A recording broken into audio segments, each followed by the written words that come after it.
Hi everyone, Cowboy Rose here. I am actually getting ready to go out on the long trail for a few days, just a little section hike from Vermont 17 all the way up to Mount Mansfield.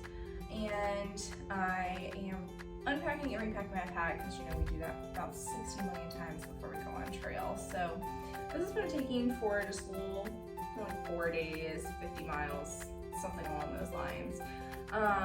But I'm also kind of doing a shakedown hike for a lot of different gear. So I thought we'd jump in and show you what I'm packing in my pack, and we'll unpack it at the end of the trip and see what worked and what didn't.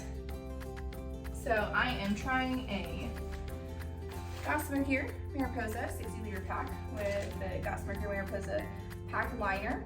And before I forget to tell you about the things I did not take off my pack, I've got my pee rag on the outside, I've got a little thermometer with compass on it, and then I've got my sweat rag, although it's supposed to be 30 to 70 this week, so I'm going to actually be sweating once I get up into the mountains. And then of course the hand sanitizer and Gossamer Gear's sit pad in the back of my pack.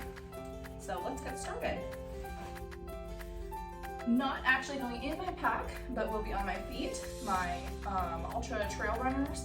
This is something new that I'm trying. I normally hike in hiking boots, but after hearing a lot of the AT Fear hikers say that they hiked in Trail Runners and really loved it, it was something I decided I wanted to go ahead and try. A little bit nervous about doing it on a trail that's got so many steep ups and downs just because I sprained my ankle a couple of months ago and it's still recovering, so I figured I'd go ahead and give it a try. One thing that's not in this room that I have in my car right now is my hiking poles. So starting out with the side pockets, of course, I've got snacks. Snacks are always a good thing to have. I have my little first aid pockets, one of my hip belt pockets. Got some Foot Glide in there, a little bit of alcohol spray. I've got some bobby pins that I actually use primarily to hang things up on clotheslines if I need to in camp, some KT tape, some bandages, and of course, the good old vitamin I. I also have my smart water bottle system. This is something I don't normally use. Usually I am using a Katahdin Be-Free water filter and a Platypus water bladder, but this is also something that was recommended by a lot of thru hikers, so I went ahead and got myself some smart water bottles with sport cap and a Sawyer Squeeze filter, so I'm pretty excited to try that this trip. I am packing 1 liter of water to start out with for this trip, just because I do have a little bit uphill before I'm going to hit a stream. I of course have a bag to keep my Sawyer Squeeze in at night so it doesn't freeze.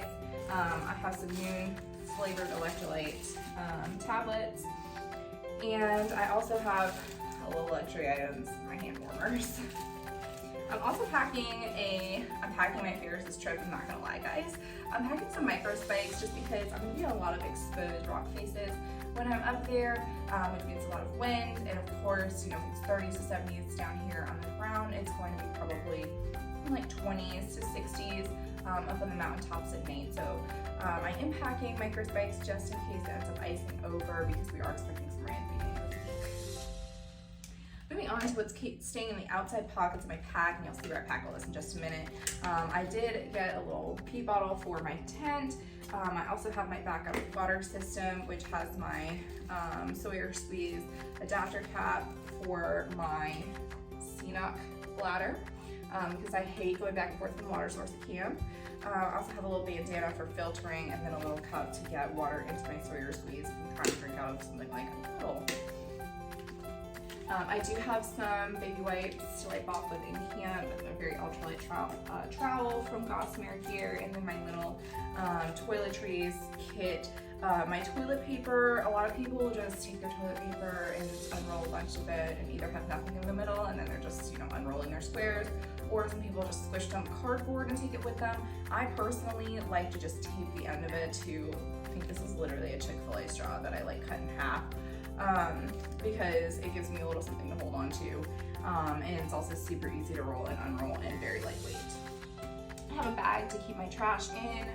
And then I'm also trying, this is something else new I'm trying this trip that I haven't done before, is an umbrella. So if it is raining or particularly sunshiny and it's not windy where I am, I do have an umbrella. I got the hands-free umbrella clips for my pack from Gossamer Gear, and I'm gonna get that along this trip.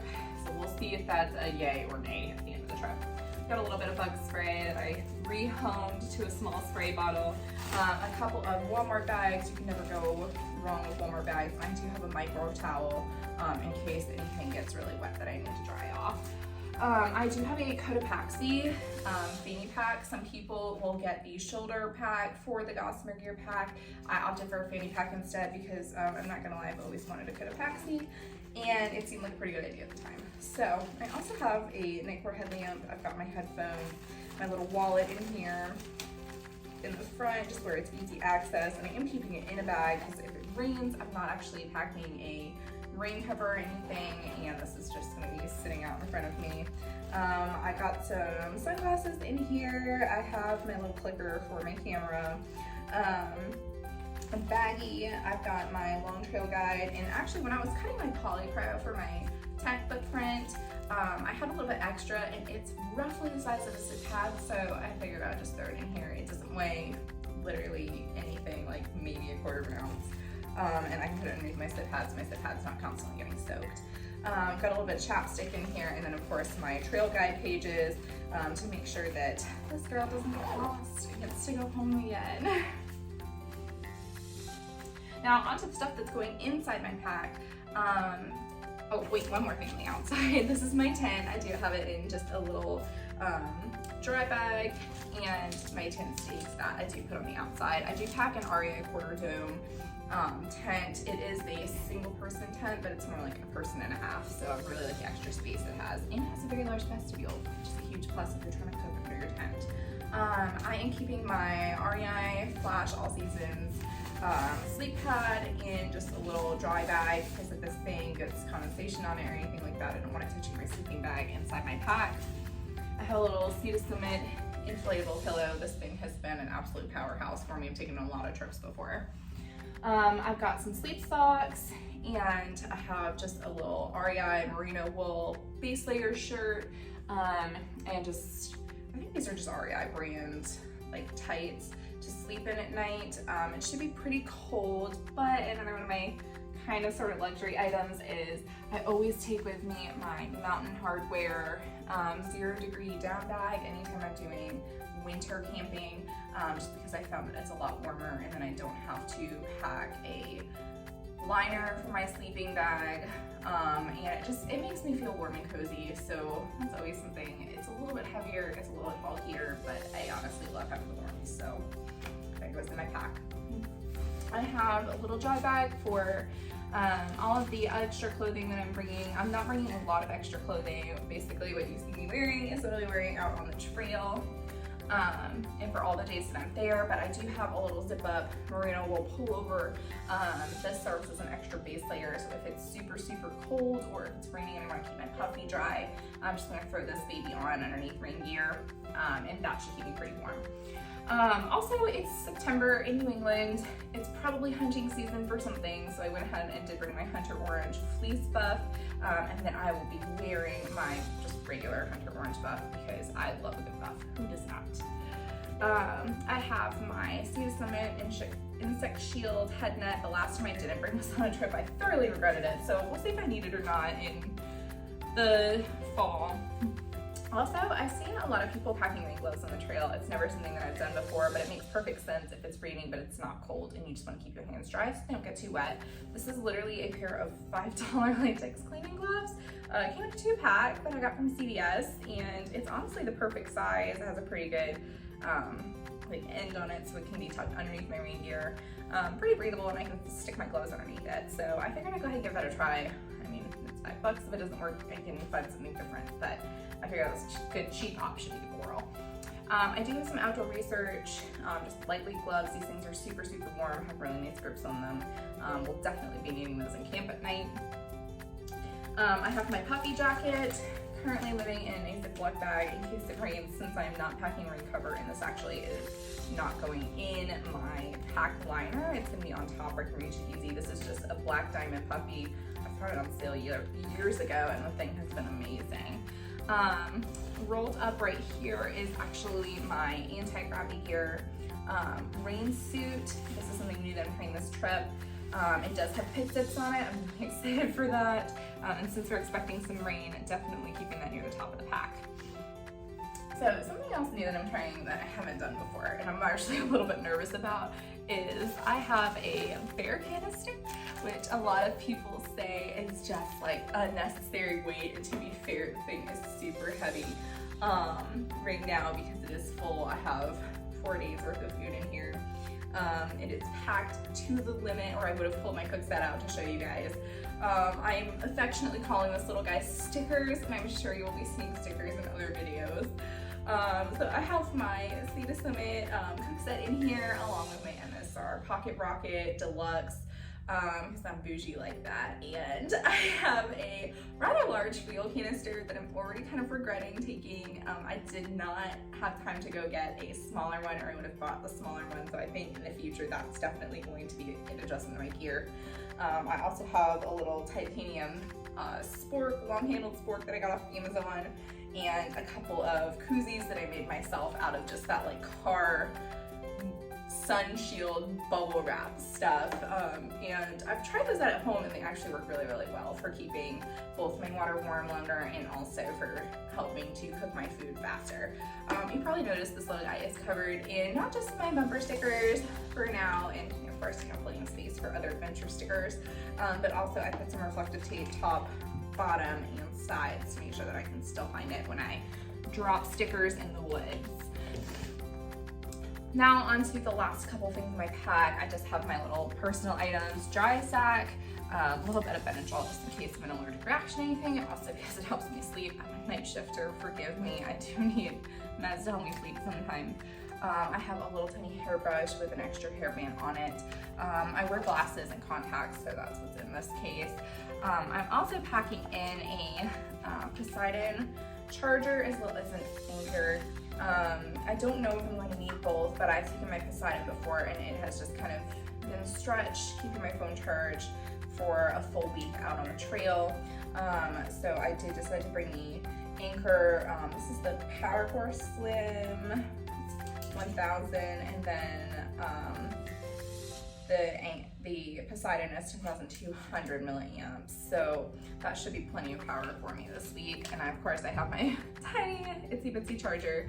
I do have a wall plug-in. I won't be getting off trail, but I'm trying to get myself in the habit of packing everything that I would need if I was getting on and off trail for a longer trip. And then of course chargers for my chargers. Don't you love how technology works? I also have this little kit. This is something I may or may not continue bringing, but it just has a little razor in there. I have my nail clippers, and then I have some earplugs for if someone is snoring in the tent.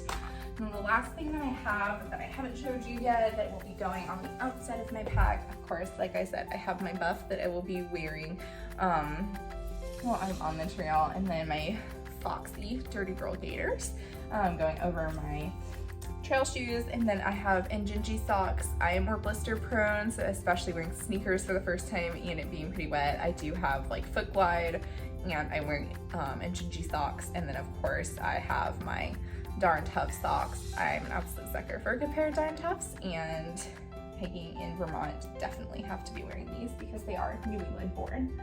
So that is everything that is going in my pack, so now let's pack it.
we go.